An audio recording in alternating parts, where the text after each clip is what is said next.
ঢাকা বিশ্ববিদ্যালয়ের নানা আয়োজনে উদযাপিত হচ্ছে বাংলা 1433 বর্ষবরণ। সেখানকার পরিস্থিতি জানাতে সরাসরি যুক্ত হচ্ছেন আমাদের সহকর্মী ফজলা আদিত্য। আদিত্য, নববর্ষ বরণে কি কি আয়োজন দেখছেন, মানুষের মাঝে উৎসাহ কেমন দেখছেন, বিস্তারিত আমাদেরকে জানাবেন। মনে আপনাকে নববর্ষের শুভেচ্ছা।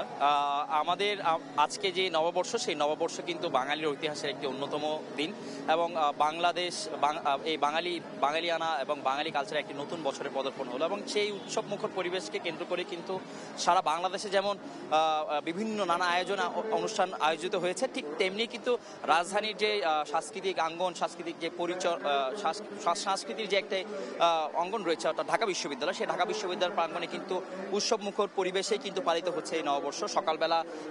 সকালবেলা বৈশাখী শোভাযাত্রার মধ্যে দিয়ে যে আনুষ্ঠানিকতা, এই শোভাযাত্রার সেই আনুষ্ঠানিকতা কিন্তু ইতিমধ্যে শেষ হয়েছে। এখন মানুষরা বিভিন্ন বিশ্ববিদ্যালয়ের বিভিন্ন প্রাঙ্গণে কিন্তু বিভিন্ন সাংস্কৃতিক অনুষ্ঠান চলছে এবং আমরা যতটুকু দেখতে পাচ্ছি যে বিভিন্ন রকম মানুষ, বিভিন্ন শ্রেণী পেশার মানুষ, বিশেষ করে গত বছর যেহেতু এটি অনুষ্ঠানটি অনুষ্ঠিত হয়নি, অর্থাৎ শোভাযাত্রা অনুষ্ঠানটি অনুষ্ঠিত হয়নি, সেক্ষেত্রে কিন্তু মূলত আমরা লক্ষ্য করতে পেরেছি যে অনেকের কাছে একটি দুঃখের দিন ছিল। বাট এই সকল গ্লানি কাটিয়ে কিন্তু মূলত উৎসব মুখর পরিবেশে কিন্তু বিভিন্ন শ্রেণী পেশার মানুষ তাদের পরিবার পরিজন নিয়ে, কেউ তার ফ্যামিলি নিয়ে, ছোট বাচ্চা সবকিছু মিলিয়ে কিন্তু একটি উৎসব মুখর পরিবেশে এখানে এই উৎসবটি চলমান আছে।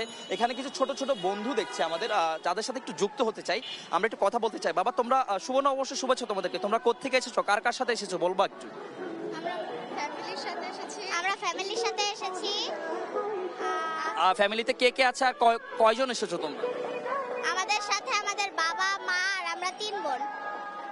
আজকে কি কি করবা, কি কি কিনলে? অনেক কিছু কিনেছি।